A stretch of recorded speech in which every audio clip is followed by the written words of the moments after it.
Good evening, everybody, and welcome to Milton Keynes Literature Festival. Tonight is a special event that we are very proud to be hosting for Poets for the Planet. We have had an amazing lineup of poets performing for us in the past, and also for our friends at the Lodestone Poets, of which I am one of the organisers. So we approached nearly all of them and said, please will you come and read for Poets for the Planet? And we're delighted that a truly stellar combination of them fell over themselves to say yes.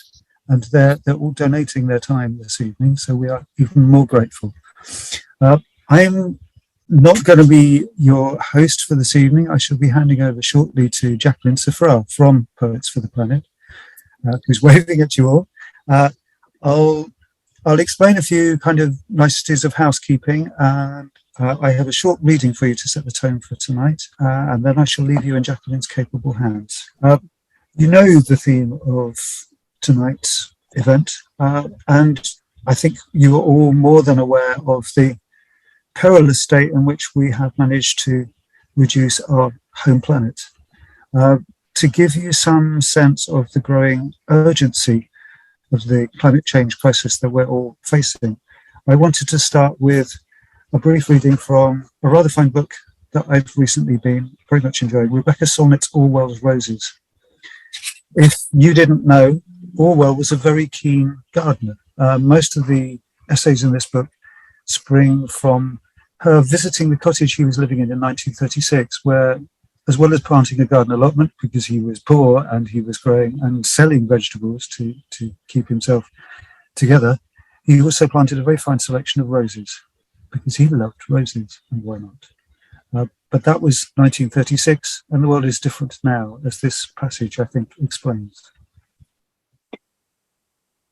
The extraction of fossil fuels has been so lucrative a business that it's prompted wars and shaped foreign policy around the world. It's also been so foul a project that it's destroyed immense expanses of land and contaminated water on all the continents on Earth except Antarctica. And it's changed our sky and then our seas and Earth. It's been a war against the Earth and the atmosphere. But looking back at 1936, what is most striking is how long ago it was in ecological terms. Even a decade later, even amidst the terrible ruins of the Second World War that had killed more than 80 million and shattered cities from London to Dresden to Tokyo to Leningrad, you can pull back from contemplating human life and human structures to see that the non-human world was largely, or at least comparatively, thriving. The oceans had not acidified and heated up. The polar ice, Greenland ice sheet, and glaciers and the climate itself appeared to be stable. The weather was reasonably predictable. Far more of the great temperate and tropical forests stood intact and were performing their carbon sequestration work. A host of species now endangered or extinct were flourishing, and whole classes of chemicals and plastics had yet to be deployed. There had, of course, been many kinds of damage. The Tasmanian emu, the African blueback, the North Atlantic great auk, the mysterious starling of the South Pacific, and numerous other species in numerous other places had become extinct. The earth was far from pristine. Much of Western Europe had been deforested long ago, and many of its species hunted out. The Near East overgrazed before that. Mining had already broken the landscape and polluted the air and water around the world. In the 19th century, the North American prairie had been chopped up into real estate and bisected by wood burning and then coal burning railroads, for which wars against the native tribes of the plains had been fought, in part by decimating the great bison herds there. The Great Plains had become the Dust Bowl earlier in the 1930s, as agriculture created massive soil erosion and wind picked it up. Engels describes the black rivers of the industrial north, an unregulated pollution of air and water, with few exceptions, was the norm into the post-war era. Even so, it was far more intact and sustainable than the world we inhabit today. It looks like Eden from 2021. And on that note, I'm going to hand you over to Jacqueline Saphra, and I hope you all have a wonderful, wonderful evening. Thank you. Thank you.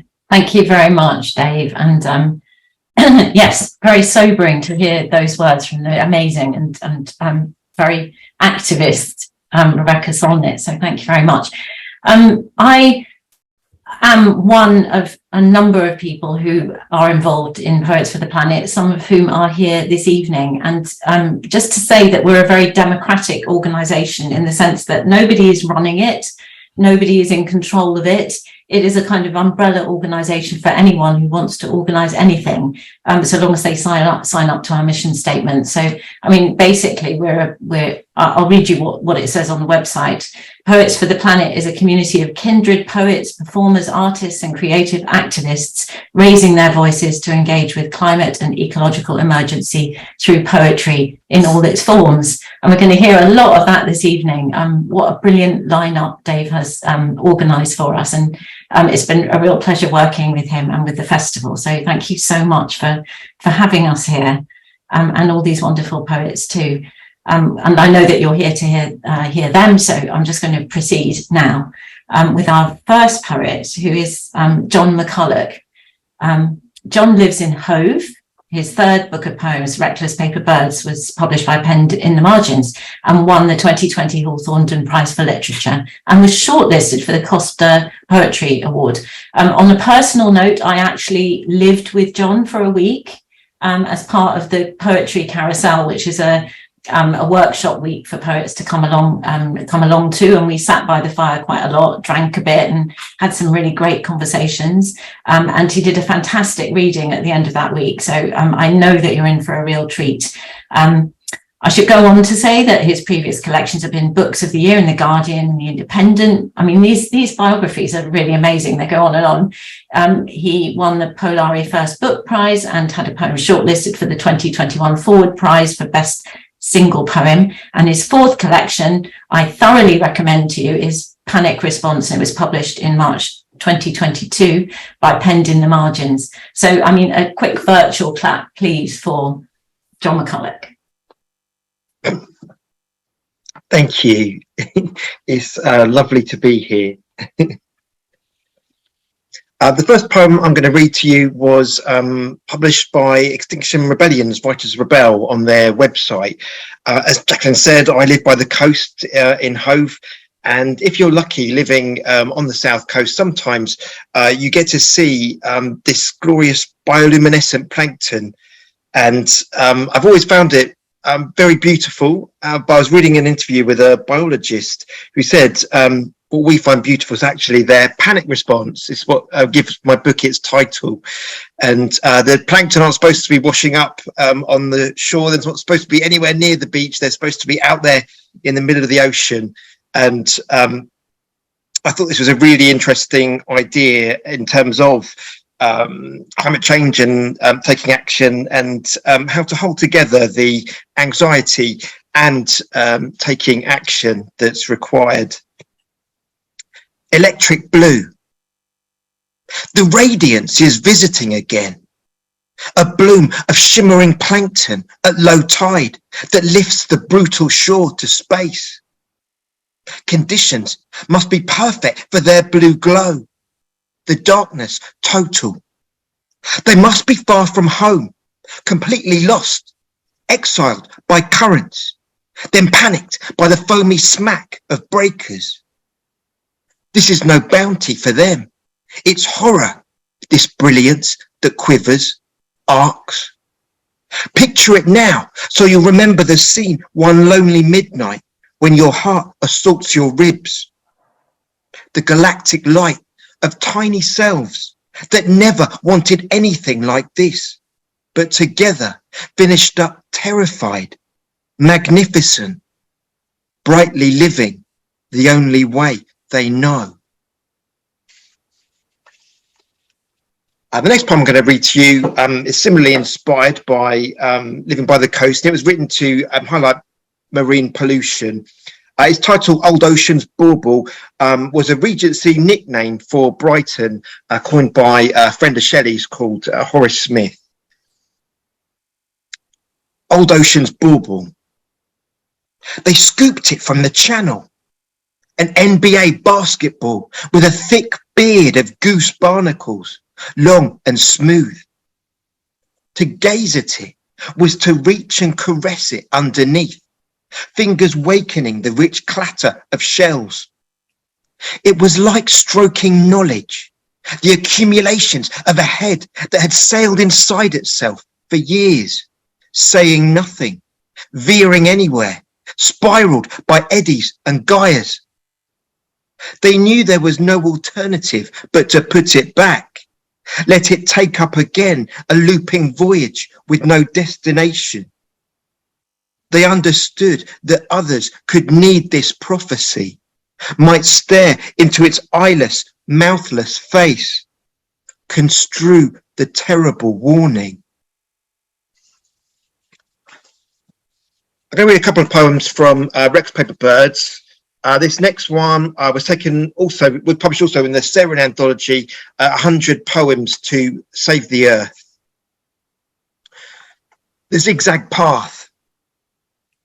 The day connives, and you think you cannot live here, in your body, alone and rushing forward all the time, like a silty river.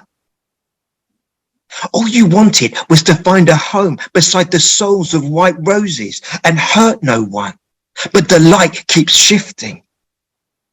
An invisible broom keeps flicking you out from cover. You roll up at each destination with a different face, as wrong as the beech tree in Preston Park hung with trainers, a museum of tongues. The day connives, but this dirt is proof of trying. The chalk path you never longed for zigzags through cowslips no one asked to throng. In the park, a robin has built its nest inside a Reebok, the shoe's throat packed with moss and a crooked whisper of grass that says, I can, I can, I can. This next poem is also from Rex Paper Birds. And so, you know, here where I live in Brighton, we have lots of elm trees. They're kind of clinging on here. So, yeah, they appear in this poem too. Soulcraft. It's true, there is a light at the centre of my body. If I could, I would lift aside a curtain of this flesh and demonstrate. But for now, it is my private neon. It is closest to the air at certain moments, like when buttercups repair a morning's jagged edge. Other times, a flock of days descends, and my soul flickers, goes to ground. Without light, I'm all membrane. Each part becomes a gate. I pour across each margin, and nothing has enough hands to catch me. My teeth knocking so fast, I daren't hold any piece of myself near, in case I start a banquet. I'm only eased by accident. On the drenched path, I pick up snails and transport them to safer earth, then feel a stirring. I watch as rain streams from lopped back elms, my face teeming with water, and hello, stranger. My soul glides to my surface, like it too belongs there, like a bright fish rising to feed. I've just seen in the chat about the sewage. We do get sewage in Brighton and Hove, promise you. This next poem, staying with rubbish and the like, is by one of my favourite animals, millipedes, who get very harsh press, I feel, but they really are angels. They should really be in Brighton. They're very vegan hippies. They're always quietly recycling things. They are the eco-activists of the undergrowth, often harshly conflated with aggressive thugs, the centipedes, which are always kind of, you know, fighting things and eating other animals. Whereas millipedes, as I say, yeah, they're kind of vegan and very sweet. They really are, yeah, they really are little angels. Anyway, here we go. Millipedes. They live in a fine stink of mulch, their segments forever turning. They sing to ghosts of dead bluebells, wander slowly in and out of themselves, molting and adding legs while they nibble the past, the claggy mash of leaf rot. They find surprising new flavours of shadow, nudge through what they'll become, clearing paths like helpful roots on the move, leaving moss astonished and in love with their long, frantic hearts. For my last poem, I'm going to go back to the ocean. This final poem is probably, the queerest one I'm going to read this evening, but it stays with the theme of critters, of little creatures. One of the features of climate change is, in terms of marine pollution, is that it leads to coral bleaching, which hand in hand with the destruction of reef habitats by humans has caused endangerment to a great variety of animals, including nudibranchs. If you don't know, nudibranchs are kind of very colourful, flamboyant sea slugs. There's some of my favourite. I won't show you all the various nudibranch artwork I have around my flat, but yeah, they're another one of my favourite creatures. They're quite remarkable if you do get the chance to see photos of them. They are worth looking at, and yeah, many of them are endangered because of coral bleaching. Nudibranchs, acid green, mermaid blood, pumpkin orange. The sea slugs show up in radioactive drag, announcing their pilfered toxins. They scarf up coral, shimmy over Atlantic floors, lifting electric petticoats, leaving glittery strings before they cartwheel through tides, bang into each other. 2, 10, suddenly 600 of them. Kaleidoscopes of rapture and ooze. They drop eggs in ribbons, their pantomimes lasting one season, their boneless forms vanishing into curious water. Thank you for having me. Looking forward to listening to everyone else's readings. Brilliant, fantastic. Oh, what a wonderful tour of the natural world you've just given us. Thank you very much. And I'm not going to forget that millipedes are eco-activists of the undergrowth now. I mean, it changes everything. And the other line that struck me was to find a home beside the souls of white roses. I mean, that is just so beautiful. Thank you so much. What a lovely reading. And lots more fantastic readings to come. So our next reader is Caroline Davies.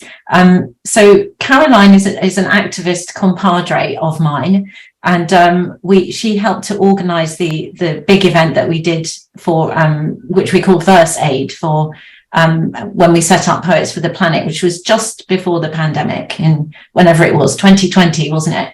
It was in February 2020, and we raised a great deal of money for eco charities, really.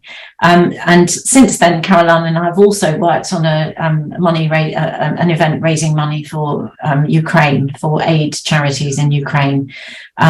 And so she's an all-round good person, as well as being a very fine poet. 3 collections. The most recent was Convoy from Cinnamon Press. She holds an MA in writing poetry from Newcastle University and the Poetry School London. And she leads writing workshops. And I'm really looking forward to hearing your poems, Caroline. So big hand again, virtually, for Caroline. Thank you very much, Jacqueline, and fabulous, John. Anyone who hasn't got a copy of Panic Response should rush off and buy it straight away, because they're wonderful poems. I'm hoping mine will stand up in comparison. And I also wanted to start with a little thank you to Dave Wakely, who's now sitting quietly at the back. These events don't organise themselves, and Dave has been working tirelessly over the last month or so to bring us all together. So thank you very much, Dave. Right, I'm going to start with a poem from my recent book, Elements of Water. This is about, I suppose, the impact of climate change. Absence. At breakfast, I tried to imagine no longer having my apple trees or the fruit for the jelly to go with my toast. And if there wasn't a table, nor plates, knives, cups, bowls, walls, a roof and a bedroom each, I thought of being in flight across Europe, I tried to imagine if one of my sons was not at the table having drowned, and my mind refuses to settle. It keeps going back to the sun, lost in water which goes down and down. I've also, by coincidence, there's going to be lots of sort of water and swimming in the set of poems I've chosen to read. This next one is called Beachcombed. Was I once part of something larger, like the sea that rushes us back and forth? I have stubs of khaki, the colour of the other pebbles, but mostly I am mussel shell. I have been plucked from our bed of sand, singled out for my blue, cupped in the warmth of a hand, a round pink face, and eyes as if on stalks. Now I am in a place that rustles, dark but not like the night, and the sounds of the sea grow faint, and there are no stars, and here the sunlight does not reach.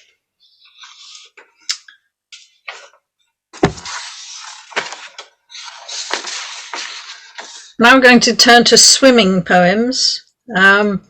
I went swimming in Derbyshire earlier this year. This was before I realised what might be in the water. This is cold swimming at Yellowstone. Here's the place for you to begin. Below the stone bridge where the water is deep green in its pool and cold, even in this hardest of summers. You must wade slowly from the sandy beach, over mud-sunk rocks, your body reluctant, braced against the chill, resisting, going deeper and colder. You have to learn to ease into the water until the moment you breast the surface, feel the lift of the current, leave your old ways behind. And this next one is a recent poem from a visit to Wales, where we were offered the chance to go sea swimming, which I'm afraid I didn't take up. It was too cold, but one of the group did go off into the waves. Swimming at Clarach Bay. You are fearless, unafraid of the sea's cold, as you plunge your head under the waves, to swim with swift strokes without thinking until you are back at the beach, wrapped and warm, of that day after swimming in the Thames, overwhelmed by vomit and shaking, and you've never gone back, and the surfers talk of what is in the water.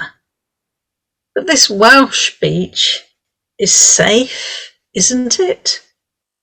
For surely here the water is clean. Before you all came in and joined us as an audience, we were talking about one of the campaigns of Poets for the Planet earlier this summer. I'm sure most people in the audience have probably heard of Surfers Against Sewage. And so we joined with them. The hashtag is End Sewage Pollution. And we did a Twitter storm aimed at Rishi Sunak and that other woman who was PM for a brief time. There are some very rude tweets if you want to go and look. I'm afraid I did a very polite one, and this is mine. We are all connected. What muck we put into sea and air moves with tides and winds until it is everywhere. And I'm going to finish with the final poem from Elements of Water that looks at what happens to us next, afterlife. I imagine joining the clouds in the sky, My body of water droplets will fall like rain onto people's faces. I will join thousands in a gravity rush downstream, a roller coaster twist over rocks, past fields and trees, and never get tired as the current pulls us on, all the way through the sand dunes, across the final curve of the bay, before the waves' sudden, salty taste. Thank you very much.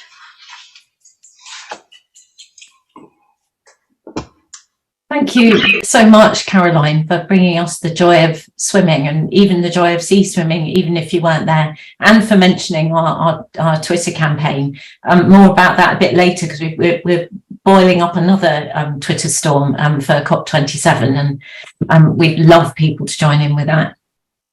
So I'm very pleased to introduce Toby Litt, firstly because he's managed to escape briefly from his teaching his class. I just want to say that I am actually a great admirer of him, though he probably doesn't even know this. Ever since I read his book, Dead Kids Songs, which scared me and, you know, entered my dreams in ways that I can't even begin to tell you. Scary, wonderful book. His most recent book is Patience from Galley Beggar 2019, and that was shortlisted for the Republic of Consciousness Prize. What a great prize. We all need to join the Republic of Consciousness, I think. But he's not just a novelist and not just a poet. He was in Carcanet New Poetry 7 anthology. He teaches at Birkbeck College. He's a member of English Pen.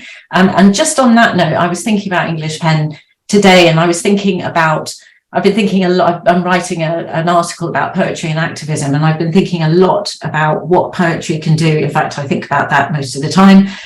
Feeling simultaneously useless and useful and not quite sure where I am. But I was thinking there is a reason why totalitarian regimes lock up their poets and murder their poets, because poetry really can reach places that maybe other forms of literature can't.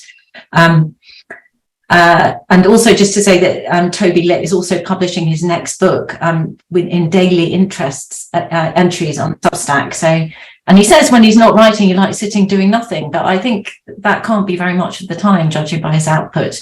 So big hand, please, for Toby Litt. Oh, thank you. And thank you to Dave for inviting me and Jacqueline.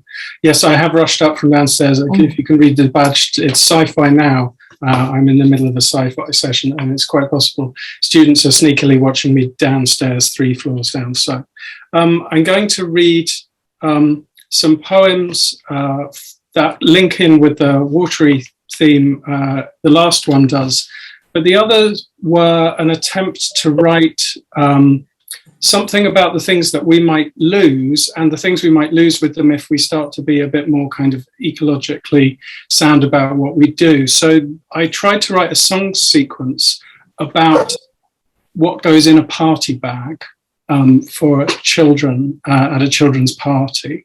So the first poem is a kind of general one, and then we have a straw and a sparkler, and there's also a balloon and other things. So the things which have been with us for a while, the things it only took moments to befriend, the things that force us to smile, the things we hope to keep until the very end, the things that tell us you are living now, the things which we ignore for months and months, the things we're very slowly learning how to work, the things we only ever used once. The things we accidentally left behind, then rushed back to find unmoved, unharmed.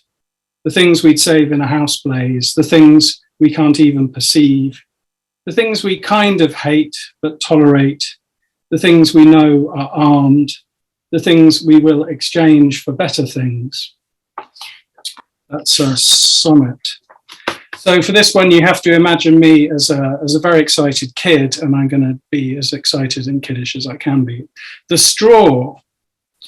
She asks, and would you like a straw? I would. They make my Coca-Cola taste so good, so good, so good. She asks, yellow or red or blue?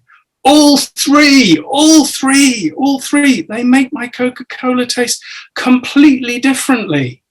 The yellow stripes, so busy. They make every sip taste lemony and extra fizzy. Like toothpaste stripes, the blue make every sip taste so grown up and minty too.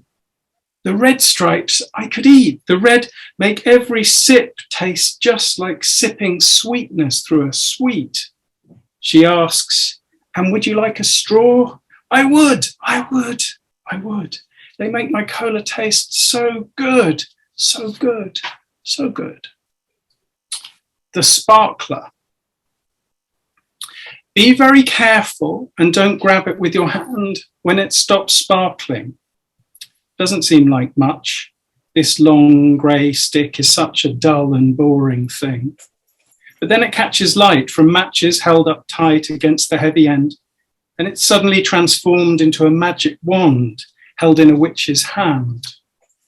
Too short, far, far too short, the time from when it's caught until it sparks its last. I haven't even thought what very evil sort of spell I want to cast. The last thing I'm going to read is it's called Sea Creatures. It's slightly longer. It's not a throwaway poem like those were throwaway things. It seemed quite like I could have come in right at the end of John's poem, which is when I arrived. And I'm going to have to disappear, so I'm sorry, bye-bye. But I'll watch later. This seemed on very similar territory. This is a poem called Sea Creatures. And I wrote this, and the form is not stressed, unstressed syllables for all of those who like that kind of stuff. This is long and short syllables. I was trying to be a bit Greek with this one.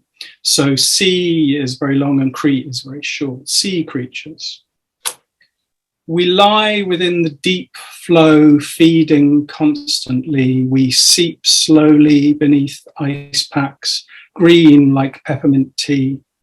We feed, and then when full, feed more, until it'd ache to eat another mouthful. Float, totally replete.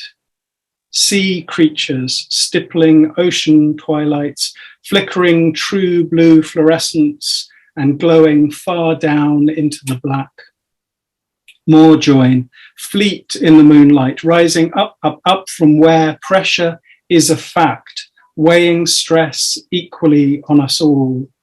Waves roam, tickle rocks, beat beaches, roar bitterly, keen, wife-like for a lost sailor, or spray sorrows inshore with dull fogginess, unless skies soothe day by day. Bays are bowls of wet tears, and spurs reap harvests of salt grief.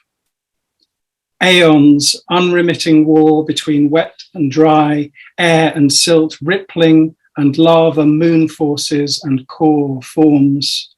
We, sea diplomats, flow free here, there, everywhere, seeking peace, yearning to reconcile all might within a black night of calm after storm, quiet beat, retreating, repeating, defeat, defeat as if it were glory, and eating difference whole. And that's me. Thank you very much for having me. Thank you so much, Toby. That was beautiful, that last poem. I love the others, but the last one calmed me down. It calmed me down, which has got to be a good thing. Bays are bowls of wet tears. Sea creatures stippling. I mean, you know, beautiful music in that poem. The sounds are just ravishing. So thank you so much. I know you've got to go, so feel free to, you know, make an exit. Bye. Also, now we have Sophia Blackwell, who I'm very, very pleased to introduce. Again, another activist compadre, very much involved in the second poemathon we did. The poemathon is basically a poetry relay where sponsored poets read for a short time, and we make lots of money. In fact, poemathons to date have made about £200,000. since the first one we did in 2016. And the one that Sophia helped with, in marketing and all kinds of wonderful things, was called The Persisters, and it was a women's poetry reading. We raised money for Women's Aid, and they gave us lots of t-shirts and balloons, and it was a really fabulous day. So I'm very pleased to welcome her. She's not just an activist, she's also a really wonderful poet. She's the author of 3 poetry collections. She's been anthologized by Blood Axe, by Nine Arches, by the Emma Press. She was the chair of Poetry London. She's lectured at the Oxford University Faculty of Continuing Education, and she teaches at the performance module at Falmouth University, because one thing you can be sure of is that Sophia is a very entertaining and wonderful performer. She also hosts LGBT plus arts programs on Resonance FM, and she was co-host and producer of the Polari podcast, and I think also has a full-time job, so I have no idea how she does all that. And her new book, The Poetry Writer's Handbook, was published by Bloomsbury just very, very recently, just coming out now. So we should all get that, because all of us writers definitely do need a handbook, don't we? So a big virtual hand again for Sophia. Thank you all. Lovely to be here. And yes, the Poetry Writer's Handbook is out, and Attila and John get a name check each in it, but there's also lots of other people's lessons that I've learned over the years that have made it in. But I'm actually going to enjoy reading some of the poems that I don't ordinarily get to perform as part of this. So that'll be a nice treat for me. So thank you very much, Dave and Jacqueline, for the booking. It's interesting that I should be taking part in this, because I only started to write poems that featured nature at all in my early 30s. I think a bit like Pandora in the Adrian Mole books. I kind of used to think that the countryside could use some more shoe shops. But then in my early 30s, I moved to that political hot button area that's known as North London, where I still reside.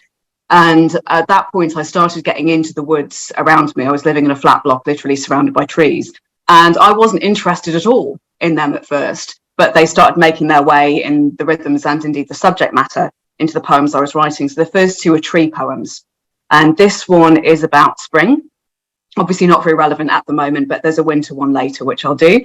And this is about the kind of comforting nature of those cyclical moments where you suddenly look up and see that there's blossom. Trees. You just forget how trees do this sometimes, bursting like hot kernels into bud. I am young, almost. There might still be time to live, to really love. Perhaps my prime is happening. Light trembles on the road. You just forget how trees do this sometimes. Bass thuds from battered cars and shop doors chime. 2 bobble-hatted souls eat eggs outside. I am young, almost. There might still be time. This is the season's change, a rusted mind ticking away inside the yellow mud.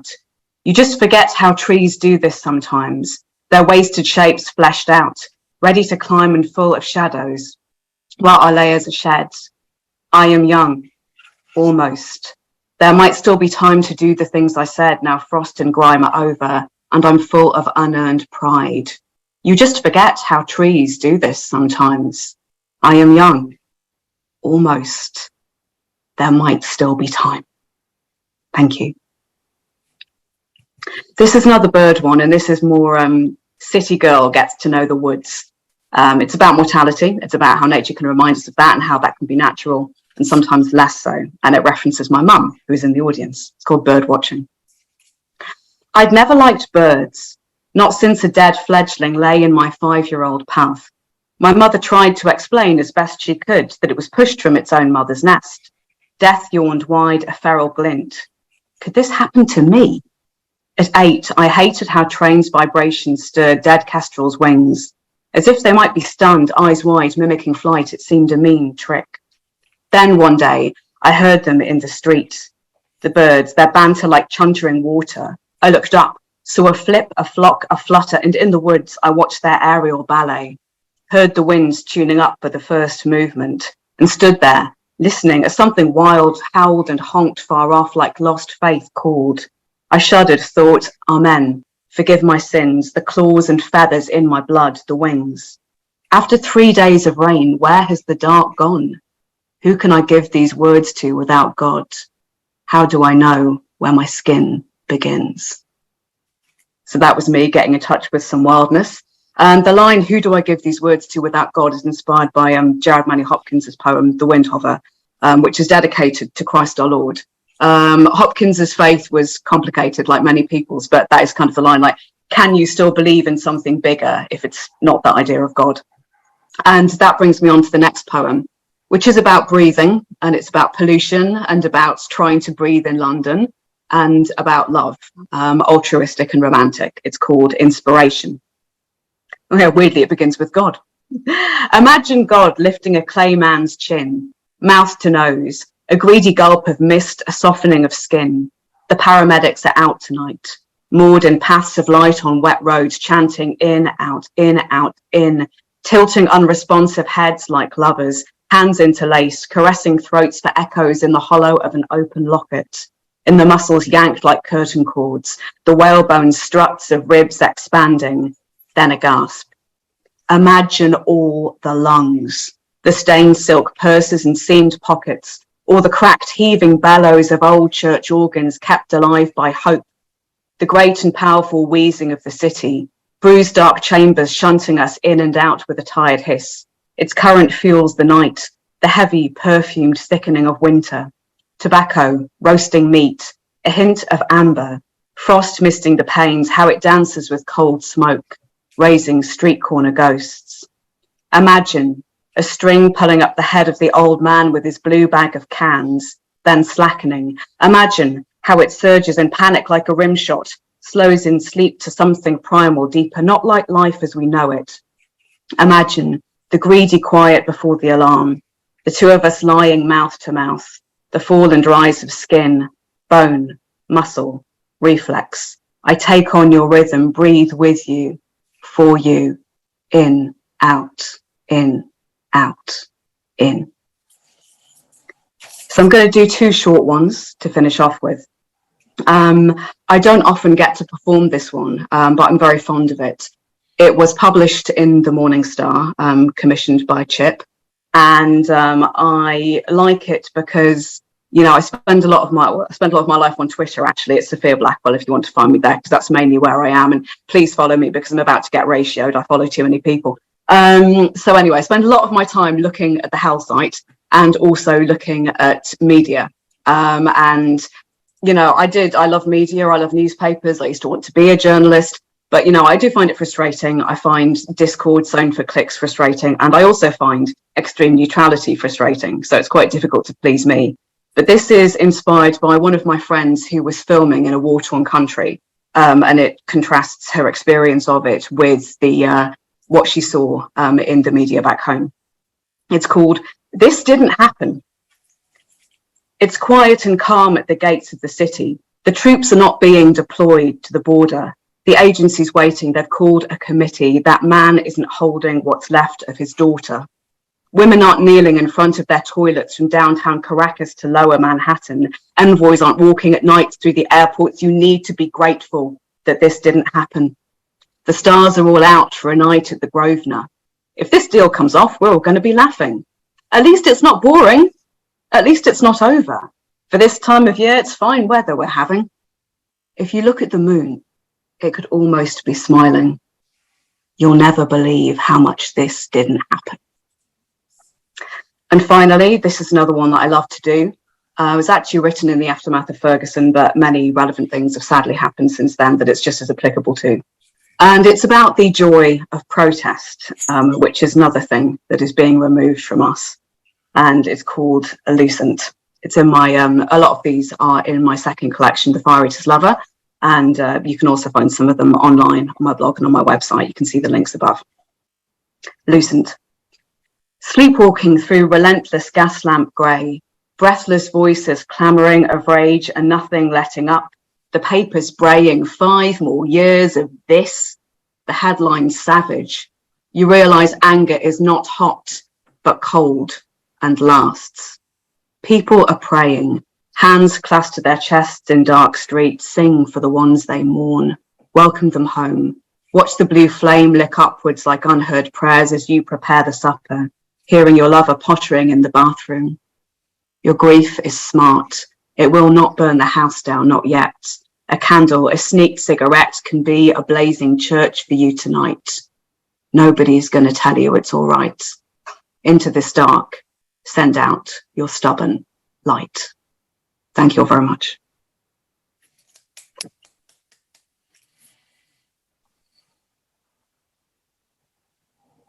Well, that was Sophia sending out her stubborn light. It was really, I feel very moved by that. Thank you so much. And also whoever said rhyme and meter are dead. I mean, clearly alive and kicking in Sophia's poetry and in a lot of other places too. And how wonderful you sounded. Thank you so much. Our next reader is Attila the Stockbroker. I don't know him personally, but of course I do know of him. He was a punk and latterly dub poet, singer-songwriter and multi-instrumentalist. And he's been going since 1982 and is celebrating 40 years earning a living doing this, which I don't think many of us can say. So far, 4,000 gigs in 24 countries, 20 albums, 8 books of poems and an autobiography called Arguments Yard, and a collected works, Heart on My Sleeve, from 2021. And his latest album is 40 Years in Rhyme. And I'm very excited to hear what he's going to read because he had a restoration tragedy which combined early music, punk and tales of the English Revolution of 1649. So goodness knows what we're going to get this evening, but I know it's going to be great. So a big virtual hand for Attila the Stockbroker. Hello, everybody. I can only see myself little on there. This is Napoleon. Napoleon's 24 years old. He's a corn snake. Corn snakes normally live to be about 15. He's 24. I've had him for a very, very long time, obviously. And I thought introducing a little bit of the natural world into my performance would be good. I'm starting off with this one. This is called Written from Scratch. Now, I'm doing poems I don't normally do tonight. I'm a performance poet, so I don't tend to read them. I have to remember them. I haven't done this one for a long time, so let's see. The earth is in a right old mess. We've screwed it up indeed. Pollution, global warming, and endless corporate greed. So many creatures threatened, and some already gone. The planet groans in anguish while the juggernaut rolls on. We worry about the elephants, the bears, and tigers too. And if they're close to dying out, we breed them in a zoo. It seems the only ones we save are big or have some hair, because 70 frog species have gone and no one seems to care. Now, since a kid, I've always loved the world which crawls and squirms. I've snakes and toads and newts at home and even some pet worms. And there's one special little mite, the same size as a flea, I've always had a soft spot for, though no, not literally. Now, some brave the Brazilians and some blame good old soap. One long-established guest of ours is quickly losing hope. For centuries, he munched his fill, oblivious to class, as fond of royal privates as a bit of pauper's arse. But in our hygiene-conscious age, it seems he's had his day. Even the Goths and Palace fans are scrubbing him away. And if we carry on like this, the verdict is succinct. Our one-time nether nemesis will soon become extinct. So here it comes a message for those in human rights. We need to make a bit of space in underpants and tights. It's time to give him house room, not just in your house. So heed the call of nature now and save the pubic louse. Cheers. Forgot a couple of little words in there, but there you go. And this one, just give me a second. I'm just going to put Napoleon back now because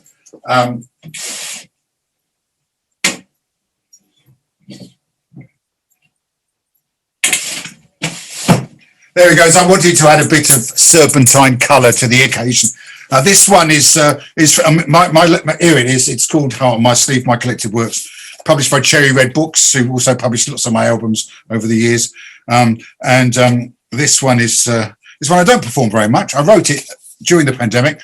Unfortunately, I got myself COPD from doing about 2,000 gigs before the smoking ban. I never smoked in my life, but obviously I'm performing all the time. And before the smoking ban, I was performing a lot of the times in places where there were lots of smoke, especially in East Germany, 4 times before the wall came down. It was like obligatory. The gigs were all in bunkers and you had to smoke. It was kind of a socialist duty. And I got COPD. And obviously that meant that when COVID started, I was on the vulnerable list. And I was a bit worried, should we say, till the vaccine. Big up the vaccine. This is called Love Your Lungs. Well, the reason I wrote it was it occurred to me just as we were cringing in fear, trying to protect our lungs, the planet's lungs were exhaling because all the things that were, had been going on, all the flights and all the rest of it had stopped. Love your lungs. My little lungs are rather damaged. The planet's big lungs are the same. We both are in need of assistance. In both cases, our species to blame. I hope my lungs get through this crisis, but this really is not about me. It's the planet's great big lungs which matter, because its lungs are our lungs, you see. At the moment, the planet's inhaling as its sore lungs fill up with clean air. If we learn what we must from this crisis, it won't matter if my lungs aren't there. Cheers. And do one more. This is about reconciliation. And one of the things we've got to do if we're going to save the planet is actually sort out the unbelievably splintered, fractured society in which we live. There's loads of war going on in Ukraine. It's like it's killing lots of people and it's disgusting and it's wrong. And the fact that it's actually, all the things that are burning up and destroying everything and making the situation worse in terms of the future of the planet is kind of a bit of a sideline. It's all, and there's a crisis of a power crisis. So let's all start fracking again. Hopefully that has all been ditched now. It's completely ridiculous. Water, wind power, all the rest of it. No, actually, I'm going to do 2 more. I'm going to do this first of all. This is my little song for Southern Water. Set to a popular tune. Southern Water's Board have just won an award for all the dosh they hoard. The brown crown, Alpu and we, they shove straight in the sea because it makes them money. Brown crown. We know that means a coastline that is festering and shitty, but if we say no to them, they'll tell you it's a pity because Sid's got his shares. Now we've all had enough of it. We say renationalisation and tell Sid tough shit. No more brown crown. They're messing up the sea. Brown crown. Really revoltingly brown crown. Everyone's swimming in poo. Cheers. So,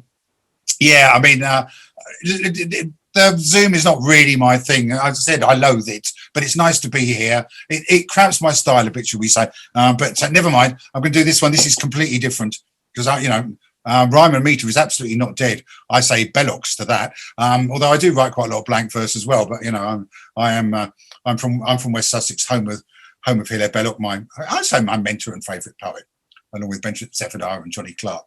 And many others, and Percy Shelley. Anyway, I won't go on about it. I'll do this. This is called Never Too Late. It's a poem of reconciliation. My father died when I was 10. And when she dried her tears, Mum met you in the choir. She'd known of you for years. I was so pleased when she told me that she would be your wife. And I looked forward happily to a new man in my life. But you were the classical singer who thought rock and roll was junk. And I was the Boland boogie boy who soon became a punk. You were the civil servant for whom everything had its place. And I was the left-wing activist out there and in your face. Yes, you were the head of the household. And I was the stroppy kid. We wound each other up for sure. We flipped each other's lid. But later, we both learned so much and something new began. So here's a poem I wrote for you, you decent gentleman. So I went off to my own life, left you and Mum to yours. A few words about football, then the sound of closing doors. But the passing of so many years gave us both time to reflect, and slowly, oh so slowly, we forged a new respect. When you were ill the first time and found it hard to walk, I'd take you to the hospital and we would sit and talk. It felt so right and normal, and it was such a shame that it had taken all this time. Both stubborn, both to blame. Because you were the head of the household and I was the stroppy kid. We wound each other up for sure. We flipped each other's lid, but later we both learned so much and something new began. And here's a poem I wrote for you, you decent, gentle man. When Mum came down with Alzheimer's, 5 years you cooked and cared. And we were round there every day, so many thoughts were shared. Your simple, honest loyalty. The vows you made, you'd keep. No longer the big boss man, me, no longer the black sheep. Then came that day in hospital. The end was near. We knew. You told me, I do love you, John. I said, I love you too. You took my hand and squeezed it. Our eyes were filled with tears. The first time that we'd said that. It took 37 years. Because you were the head of the household and I was the stroppy kid. We wound each other up for sure. We flipped each other's lid, but later we both learned so much and something new began. And here's a poem I wrote for you, you decent, gentle man. It's never too late. Never too late. Never too late to say you love someone. And if it wasn't too late for me and John, then it's never too late for anyone. Cheers.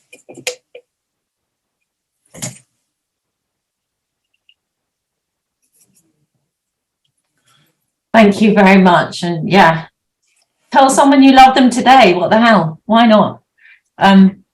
Reconciliation and Napoleon is what I'm going to take away from that reading. Thank you very much. Thank you very much for showing us Napoleon. He was fabulous too. You were both fabulous. So our next reader is Glyn Maxwell. There's so much to say about Glyn's many achievements, but he's a poet, a playwright, a novelist, a librettist, and a critic. And he's had many collections shortlisted for the Forward Prize or the T.S. Eliot Prize.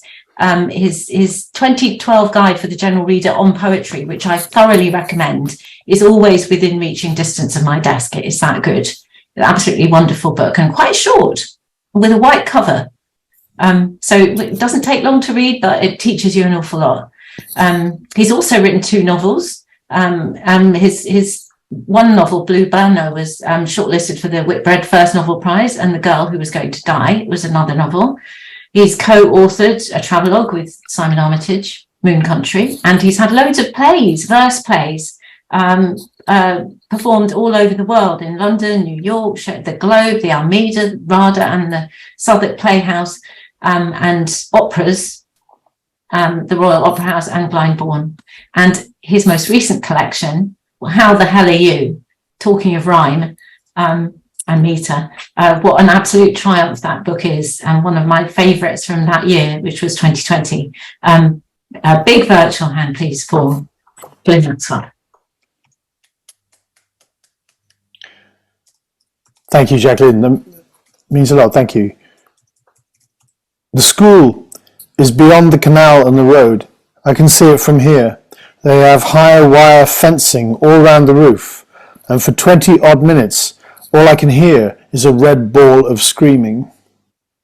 But that's always now, and it suddenly ends when it usually ends. And it's not like a ball or a planet of screaming. A planet is smooth, and this noise has got spikes like a virus, a genome. Somewhere inside it is helplessly signalling how many scream for how long, and how many must take a deep breath so they fill up with screaming, and how many run while they scream, and how many just bubble there facing another one screaming.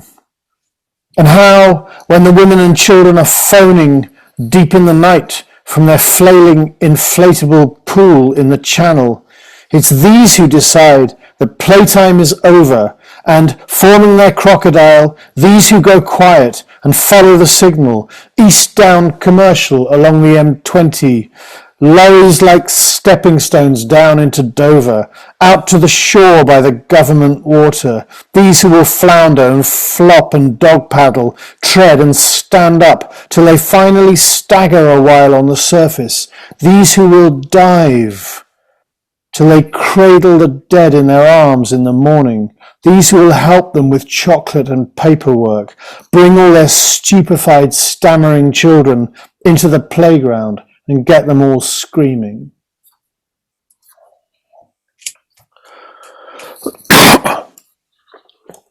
I wanted to read something. It's actually all my poems are about saving the planet. I'm just saying I passed the bar, okay? But the angles are all slightly different. This is a poem. This is a poem of brotherly love to Milton Keynes from Welwyn Garden City. Because I've had this a lot in my life, particularly from people in the literary world who said, "How's Milton Keynes?" And I've virtually never been to Milton Keynes. I was born and grew up in Welwyn Garden City, but there's an association of new towns. The people who don't come from new towns have. I sort of think the new town conversation is important in the way we're going to be able to live and get through this shit. And there, Milton Keynes was made for its reasons, and Welwyn Garden City was made for its reasons. There's a certain pride I have about it, the thinking that went into it. And anyway, in 2020 it was our centenary, and we missed it because of COVID, so we didn't really get to do anything except that I wrote this sonnet about it. I suppose I'm just thinking about people who realise that the future will also involve making new towns, but making them in a really responsible, thought-through way. And I thought the people who made my town in 1920 were thinking that way. And you can argue forever whether they got it right or not, but there was a utopian idealism to it that I still find moving, and I think will become increasingly relevant as we move on, especially with, we have a government that does not care about that, and doesn't think about that. To them, housing is monetary, right? Well, the people who made my town, and possibly Milton Keynes as well, I don't know enough about that. I should, but their thinking wasn't monetary. It wasn't only monetary, right? Garden City at 100 years. The earlier the memory, the greener the light of far horizon fields, the brighter cherry shade, the blissful trees, the sooner sauntering home with all the gang. Long after, the inkling forms you're growing in a place somebody dreamed. The borders of a child's deliberation, pondering the space, the road you wouldn't cross, a wood, those fields, are truly where it ends. And it grew how the cared for grow, with light to breathe together, room to breathe alone, a town well meant, to the depths of well and heights of meant. Look now, the cared for grew to care for something other, and light went with them where in time they went.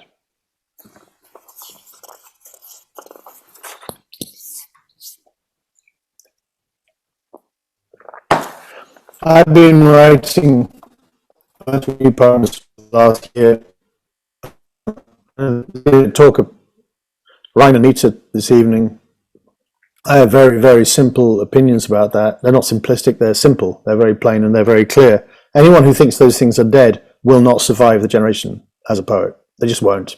It's happening already, that process. These things will really never go away, because if they went away, our heartbeats would have gone away and our footfall would have gone away. So I've been writing poems in Victorian frameworks, like the frameworks of the most famous poems we know, that we know so well that we don't even hear them anymore. And what I'm doing with those is to directly accuse the people who rule us of fucking us over. These two, one of them's based on if. It's got the same length, it's got the same form, it's got everything is the same, and it's based on Grenfell Tower. And the second one is called Burden, and it's based on the same poet, Kipling's White Man's Burden.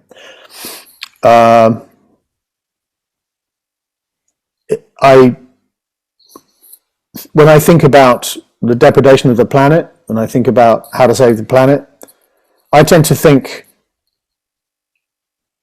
yes, I mean, you know, let's talk about the flora and fauna, but let's also talk about the men who are making this happen, and it's nearly always men. Let's talk about the men who are causing this, and what it is that drives that.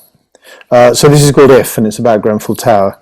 If you would make an ugly thing look shiny, or make an aged thing look good as new, or engineer a saving, though it's tiny, to suit the corporation hiring you, if you would make it pretty from a distance, or come in on budget by the date, if you'd hit your mark and meet resistance by never meeting it till it's too late, then you might turn your thoughts to aluminium, or polyethylene, or PIR.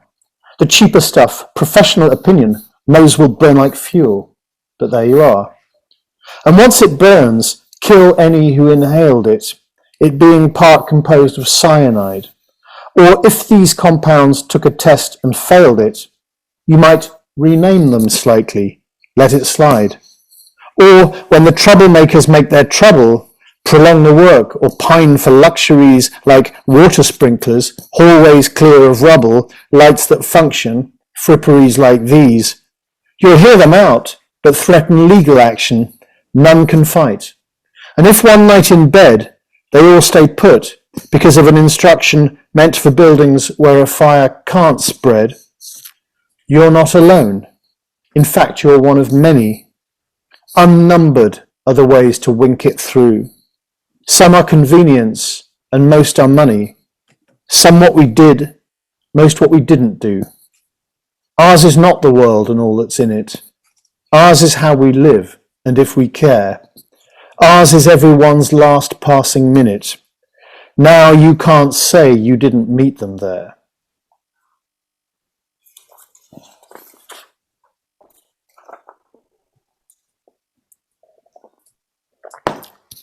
I'm going to finish with this one. I'm really, really grateful to Dave and to Caroline and whoever put this thing together, and I'm honoured to read with my fellow readers tonight. This is called Burden. It's to the same tune as Kipling's The White Man's Burden, which was originally written to try and persuade the United States in the very, very late 19th century to colonize the Philippines, which they did. And mine is about the calamitous withdrawal from Kabul, Afghanistan, the summer before last. Burden. And in a room, a young one, alone at work all day. The embassy is roasting. His endless emails say, "Help us, sir," from judges, translators, cleaning staff. Back home, his mates in Hampshire quote Kipling for a laugh. Soon it's a room for these ones, armed and in control, the drawers all battered open, and any hopeful soul who's penned an application to work with the UK should know it's being read now and run the fuck away. A dining room for these ones, in Somerset, in Crete, in the Dordogne. It's August, they're putting up their feet. They're staying on staycation. They're delegating calls in sandals by the plunge pool as a whole country falls. Will there be room for this one? Time slows. A tiny child is lifted over razor wire into the Western world, while far away on holiday, our leader leads the calls, denied but well attested to save some animals. Will there be room for these ones? An Airbus leaves the ground. 200 seats are empty. Guess what's London bound? By all ye cry and whisper, by all ye leave and do, the silent sullen peoples shall weigh your gods and you. There is no room for this one, no room on earth at all, no room in heaven either. Time stops to watch him fall from help, from mercy, a spot on a blue sky. Pure is what his name meant. Sod your prayers, say I. In a room forever, these ones, with nowhere left to go, form half the population. Nothing you don't know. Boys, you did your damnedest, the way you always do, and it's almost always murder. and it's almost always you. Thank you.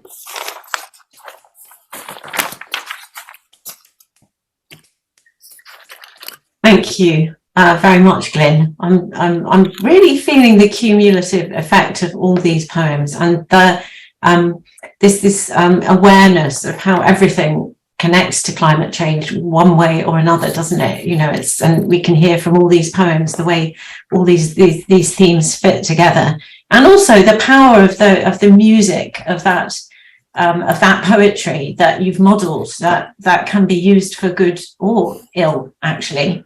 I kind of feel the anger of that, and I really, really appreciate it. So thank you. And also to get polyethylene into a poem, I think is, you know, pretty amazing. So thank you very much, Glyn. And now, I mean, it's just like such an embarrassment of riches, this reading, because I'm very, very happy to introduce my friend and compadre, another compadre from activism, poetry activism, Aviva Dautch. We worked very closely on our benefit, Poets for Ukraine. I cannot tell you how hard she worked on that to bring us some magnificent performers. Harriet Walter, Juliet Stevenson, Bill Patterson, and a host of others for what was a really brilliant event. She, as well as being a wonderful poet, and you'll hear that in a minute, I must say that she is also the most incredibly warm and generous human being, and probably the busiest woman in the world. So the fact that we've actually got her here to do a reading is an achievement in itself.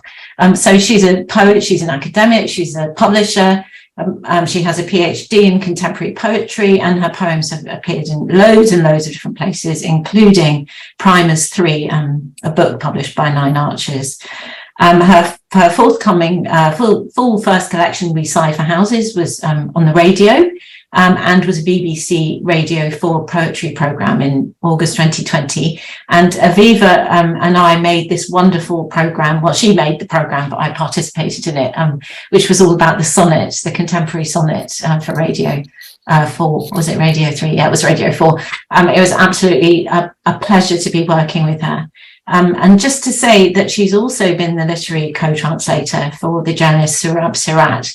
Her translation of his book-length poem, The Eighth Crossing, about his refugee journey from Afghanistan, was published by Exiled Writers in 2021. My goodness, I mean, this woman, how she fits her life, everything into her life, I have absolutely no idea, because she's also the executive director of Renaissance Publishing, and she teaches creative writing courses for the Arts Council and the British Library. And now she's going to read you some poems. What more can I say? Aviva Dautch. Oh, thank you, Jackie. And actually, I want to, before I do my set, I just want to say a proper thank you to you, I think on behalf of all of us. The people at Milton Keynes have been fab, but you've done what you always do, which is bring us all together and lead us. Activism, but also in like taking that rage I think we all feel and turning it into something positive and something that makes a difference. So big thank you to you from me. And I'm sure from everyone here as well. So it's such a privilege to come after everyone this evening, and I think all those themes we've all been bringing together of the world as kind of in terms of climate change, but also the world as a place for the people in it and a political world. That's really where I look at it. You know, everything is intimately connected. The environment is the place we as human beings live in and have to treat well. So this set is about that, it's about our interconnectedness to the world. And I'm going to start off with a poem called The Next Cold War, which came because a few years ago I got obsessed with a website called WaderQuest. I don't know how I stumbled on it, but the Australasian Wader Studies group caught 14 grey plovers, and they put satellite transmitters on them and mapped their journey. And I've spent months watching these birds fly on their migration pattern. Except when they got to the end of it, they had nowhere to land because all the ice had melted. So only 2 of them survived, and those 2 were Mimey and Nad. So you'll note those names come up in the poem. The Next Cold War. Such ice as there is in the Barents Sea has formed later than usual, over a seabed entirely mapped, the melting itself a dark surface instead of last year's reflective white, and there's no purchase except on Wrangel Island for Mimey and Nad and their electronic interface with the sun. Is this what we've come to, stalking their journey across Google Earth? I am a jealous lover, and so are you and you, the crowd fund longing for how cool we were once, and careless, wiser now, gentle enough for grey plovers to hum in our calloused palms, tail feathers arrowing towards our hearts, plastic tags on their legs, transmitters a barely perceptible burden. We release them into a striated world, our net trailing north to Alaska, Siberia and beyond, desperate for them to settle, to breed. That thing that we do to our creatures, we've transformed the worlds they lived in, including all sorts of insects. My next poem's about ladybirds. I had an infestation of them. I don't know if anyone else had those harlequin ladybirds that we brought over from their natural home in Asia to eat the insects and help our crops. But instead they ate everything up that the normal homegrown British ladybirds ate. So we started blaming them and complaining about them. My infestation of ladybirds coincided with Donald Trump complaining about how refugees were animals and that illegal immigrants infest the country. So this is a poem both about ladybirds and refugees. Infestation. Oh, my theatrical harlequins, my cochineal Asian ladies, all sweetness and seduction with white painted faces. I love your very beetleness. How you congregate in the corners of window frames and call to each other with your scent. Your sharp, pointy legs, how the gossamer of your wings splits your shell, and your delicate feet pick their way gracefully over our walls. We brought you here to fulfill our whims. Now we moan that you flit in and out when you need the comfort of our houses, devour the native species when resources are scarce. Some call you pests, interlopers poisoning the country, chant, ladybird, ladybird, fly away home. But I love the way you shame us with your resilience, how bravely you flee into the inhospitable unknown. So that inhospitable unknown is what my friend Sohrab Sirat faced. Sohrab Sirat, who Jacqueline mentioned. He's an amazing Afghan poet. He writes in Dari, a dialect of Farsi. And in 2013, the Taliban decided that the activism he was doing on behalf of women and civil rights meant his life shouldn't exist anymore. He was getting death threats and he had to flee. It took him about 3 months to cross the country. He had nothing. He ended up in the Calais jungle and then came over here in the back of a refrigerated truck. And his book-length poem about that, The Eighth Crossing, we worked on together last year. I'm just going to read you the first crossing, the very opening of the poem. And I was listening to Glyn's Afghanistan poem with recognition, because we're not talking about it anymore. The Ukraine, which is incredibly important, has taken over the narrative. But in Afghanistan, it's not just the Taliban and the violence, but there's famine, there's floods, there's an inhospitable climate, and people are dying and nothing is being done about it. So I wanted to do Sohrab's poem just to bring that back to our consciousness a little bit. So this is the first crossing. The bone-burning sands of Nimroz melt my tattered boots, borrowed from the feet of a dead soldier. This brutal desert, this godless desert, this fire-breathing dragon, flames blazing from its mouth like the hell painted in the Quran. Who has his foot on Kabul's throat? Kabul, the city that threw me up like a blood clot. When I was a child, we would see the dead, their eyes wide open, staring at nothing, their legs and arms piled haphazardly like sandbags. Now I carry the burden of all those corpses on my shoulders. The soil tastes of blood, the water smells of crude oil.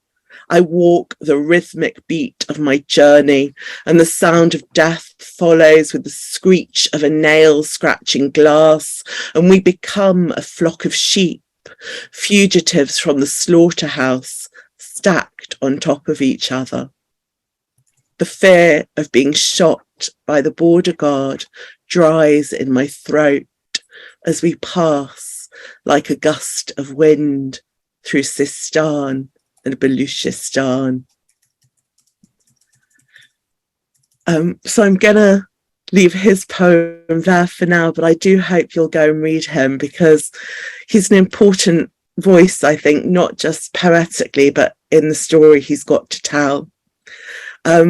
And it really rung a bell with me. I come from a family of grandparents who were refugees themselves. So my penultimate poem is actually the title poem of my forthcoming collection, We Sigh for Houses.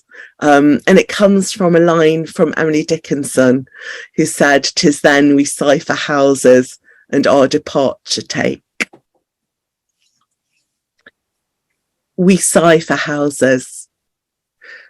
We sigh for houses and flats, huts and slums, for shanty towns, homesteads, convents, yurts, for caves forming along the escarpment's edge, for tenements and the semi-detached. We sigh for the god of the party wall, the inner temple's garden, and the school dining hall. We sigh for hospitals, detention centres, prisons and camps, for the sleeping bags under the arches, and barges, and houseboats, and the stick nests of herons. We sigh for nursing homes and children's homes and mobile homes, for the cardboard boxes rasping hallelujah, its cords rising under our skin. We sigh for boarded up asylums, the trampled jungle, for kindling and wind.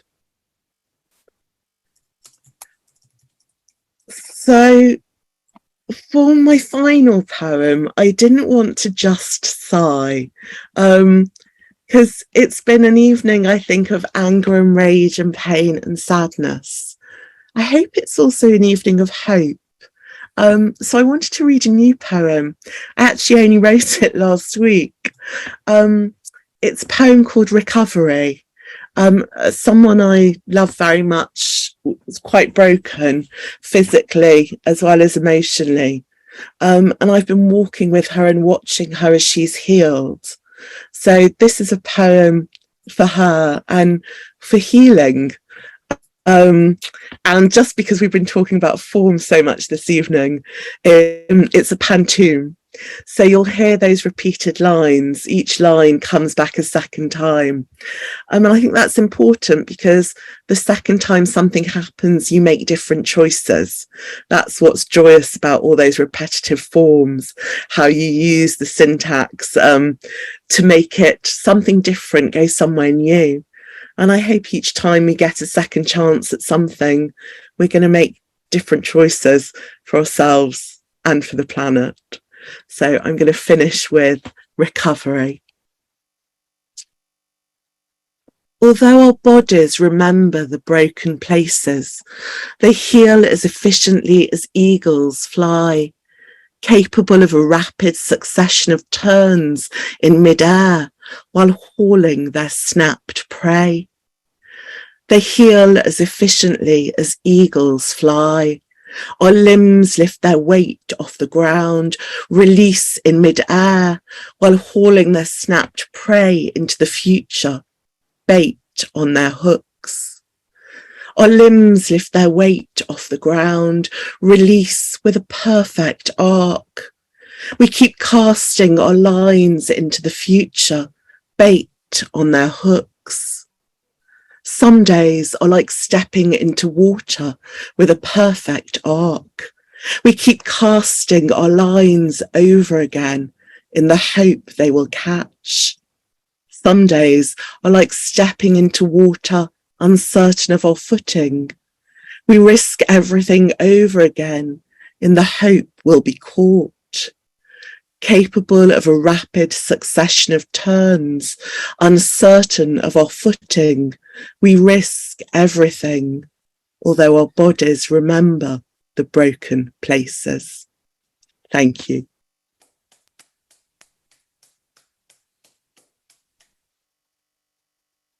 Thank you very much, Aviva, and especially, well, for all of it. And always good to have some hope, because we've seen a lot of good people. There are good people in the world, many good people, and we've heard a lot of them today. So I think, you know, the fact that we are here and doing this work is testament to the fact that there is still hope. And I mean, we really need to hang on to that and to cast our lines into the future and just have some faith in each other too, as well as doing what we need to do to change things. Well, we're coming to our last reader of the evening. That's Mike Geaney. I don't know Mike at all, so I'm just going to read you his rather wonderful biography. Mike says he's one of God's clowns, so that's a good note to end on. A long-haired, short-tempered bohemian born too late for the summer of love. Me too. Fell in love with the English language at an early age. A part-time poet who lives and loves in Milton Keynes, as it happens, Glyn. Fell in love with the English language at an early age. Sorry, wrong bit. Heart on sleeve, emotionally unstable, he says. Loves Guinness and irreverence, occasionally published. He's been writing poetry and short stories and sketches for over 15 years, and he's even directed a full production or two. And his poetry page is Sense and Serendipity, and you can find it on Facebook. Do pop by for tea and cake, he says. Yes, please. Mike Geaney. Thanks. Thanks for all the contributors tonight. It's been absolutely wonderful. I'm last in the running, but I won't keep you long. Interestingly, with what Glyn said, I used to be living in Letchworth for many years, now in Milton Keynes, so I've had the benefit of living in two new towns. So I've got two pieces for you. The first was written deliberately for children and youth, actually for a church service many years ago. We used it as part of a service over 10 years ago on trying to bring up some environmentalism to those that needed to hear it. So it's written for children. It's got a simple message, but it's also based on if. And in fact, I've shamelessly stolen the line as its title. Yours is the earth and everything that's in it. God created earth and heaven's wonder, according to his every thought and plan. The earth be yours and everything that's in it. God left the earth to be maintained by man. God created animal and plant life, the forests and the rivers running by. He made sure of food and drink in plenty, and Eden, that we'd live and never die. So man began by doing what was natural, tilling earth and planting fields of wheat. But greedy man kept making field from forest, even when he had enough to eat. And so the earth was ravaged of her plant life, wheat replacing trees and jungle homes, soil sucked dry of all its precious goodness, land reduced to sandy dust and bones. Man hunted beasts to give him meat and clothing, when the mammoth roamed across the plain. But once again he took more than he needed, and now the hunter stalks his prey in vain. Worse was to come when man had all he wanted, beasts not shot for survival but for sport. Lion, tiger, elephant and rhino, God's creation shot and killed for naught. In days of old, earth's forests were a wonder, her awesome trees stretched fingers up on high. Then man invented steel and brick and girder, his concrete towers all that pierce the sky. Man's chimneys, tall, sprue forth his toxic madness, and cloak blue sky with chemicals and smog, the waters choked with plastic bags and garbage, his cars an endless river through the fog. But in amongst that chaos still is beauty, the wilderness of nature hanging on. Earth's wonders have the power to enthrall us. The beasts and plant life aren't forever gone. God created earth and heaven's wonder, according to his every thought and plan. The earth is ours and everything that's in it. Don't leave the earth to be destroyed by man.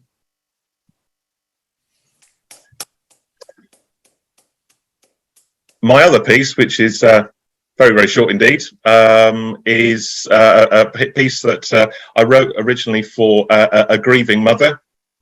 But actually, I think it fits quite well at the end here if we think of Mother Earth, Gaia, and the cycle of life. It's called By Dawns and Sunsets. That tear you cried at the water's edge in the endless rain became, in time, the river's flow to the estuary and out to sea, travelling under the stars. Then, one warm day, it joined the clouds, and by dawns and sunsets drifted northward, onward, homeward, and in crystal purity fell to your palm as you looked to the heavens, and there, by a mother's warmth, melted back to you. Thank you.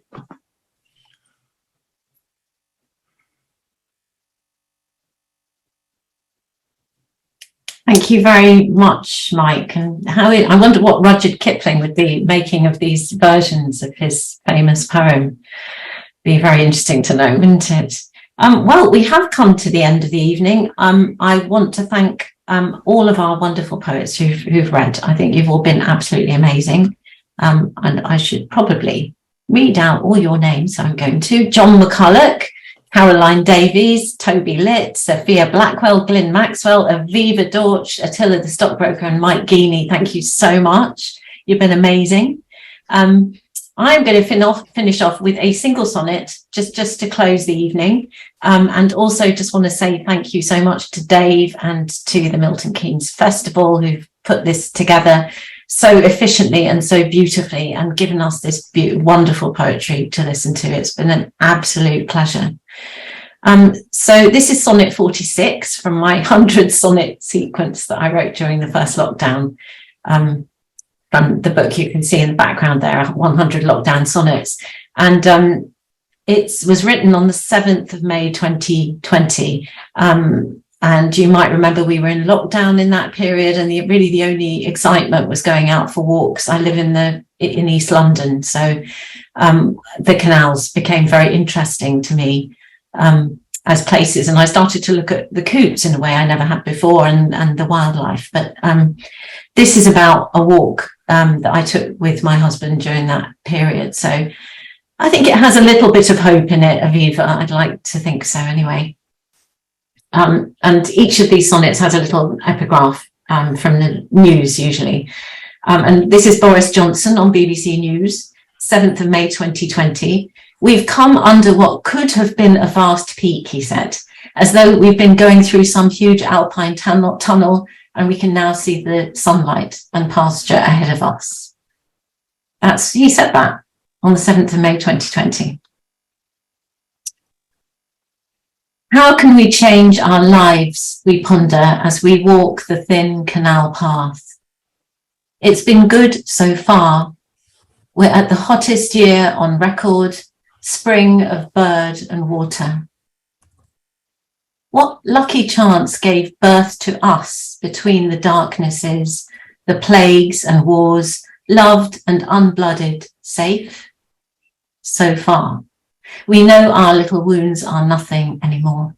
It's been a blast, sweetheart. We know we can't go back. We hold the knowledge like a bomb between us, fake a future, work the promise of the world as if there were an answer and an end to this. We share the burden, take the weight of unexploded hope into our hands.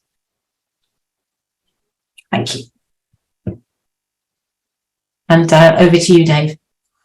Thank you, Jacqueline. I was going to say, I think we should all unmute ourselves and give all of our poets, including Jacqueline, an actual audible, hearable, loud round of applause for an evening of absolutely magnificent reading and writing. It's been a real pleasure. If you'd like to unmute yourself.